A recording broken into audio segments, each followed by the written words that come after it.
Sebelum saya memulai perdebatan, izinkan saya mengklarifikasi argumen saya ini hanya untuk kepentingan debat semata, bukan mempresentasikan diri saya sendiri.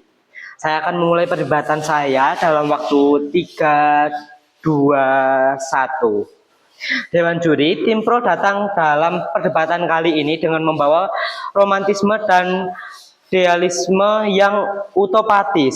Sayangnya mereka tidak berpijak pada realistis dunia nyata yang terjadi saat ini. Mereka menyesali OpenAI karena mereka berpikir mungkin OpenAI akan merusak nilai kemanusiaan, bukan?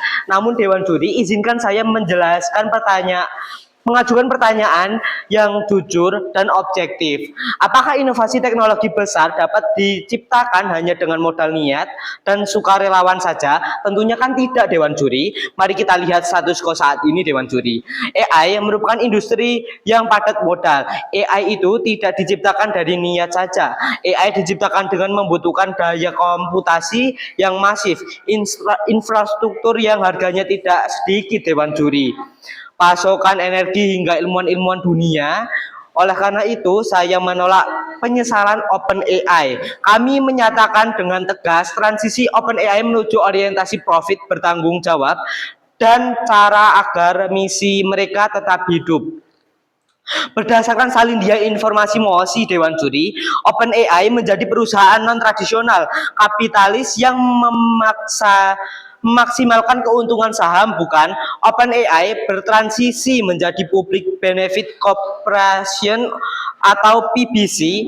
Yang kami maksud pada PBC adalah struktur legal yang mewajibkan perusahaan dalam menyeimbangkan keuntungan finansial dan kepentingan publik, Dewan Juri. Klaim tim pro yang OpenAI sesungguhnya menjual idealismenya demi keuntungan uang adalah kesimpulan yang sangat keliru secara yuridis, Dewan Juri.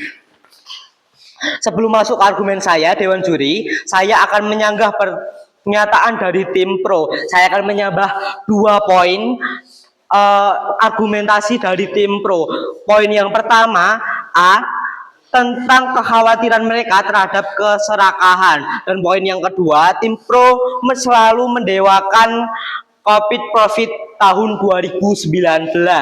Kita masuk sanggahan yang pertama tentang kekhawatiran mereka terhadap keserakahan. Dewan Juri, mereka menganggap profit akan bertentangan pada keserakahan, bukan? Namun mari kita berpikir secara logis, Dewan Juri. OpenAI tanpa adanya transisi struktur profit tidak akan pernah memiliki dana untuk membiayai divisi safety yang bertugas memastikan AI aman bagi manusia, Dewan Juri. Dan masuk ke sanggahan yang kedua, tim pro mendewakan model COVID profit tahun 2019. Tapi Dewan, mari kita berpikir secara luas bahwa batasan profit dalam model ini sangat tidak menarik bagi investor besar pada tahun 2026 atau tahun saat ini, di saat resiko kegagalan sangat tinggi dan biaya operasional terbantai. Jika dananya kurang, maka mereka akan kalah secara kompetitif, Dewan Juri. Dewan Juri, mari kita masuk ke dalam argumen saya. Argumen yang saya yang pertama, keberlanjutan inovasi. Secara prinsip, inovasi teknologi harus bisa mendanai dirinya sendiri. Mari kita lihat status quo biaya untuk melatih bahasa pada GPT-4 saja menghabiskan dana 100 juta dolar AS atau bahkan lebih dari 100 juta dolar AS. Dan untuk pengembangan AGI kita membutuhkan investasi masif yang menyentuh angka puluhan miliar dolar US. Angka itu tidak sedikit, Dewan Juri. Tanpa transisi open komersial, OpenAI sudah mati sejak bertahun-tahun lalu, Dewan Juri. Dan teknologi bermanfaat bagi medis yang mereka janjikan pada akan tidak pernah selesai. Yang kedua, perlindungan hukum. Struktur hukum PBC adalah tentang keselamatan yang valid. Tim pro berasumsi bahwa keuntungan tanpa batas pada PBC akan membuat OpenAI tunduk pada tekanan investor dan merilis produk berbahaya, bukan? Dewan juri, mari kita bedah satu persatu salin dia informasi yang diberikan oleh Dewan juri. Yang pertama, dalam hukum perusahaan tradisional, dan yang kedua dalam PBC undang-undang secara legal. Yang pertama, dalam hukum perusahaan tradisional, mereka akan dituntut jika mereka sengaja menahan perilisan produk. Kenapa Dewan juri itu bisa terjadi? Jawabannya karena tugas mereka hanya memaksimalkan profit, Dewan juri. Dan yang kedua, dalam PBC undang-undang secara legal melindungi redaksi OpenAI untuk keselamatan publik.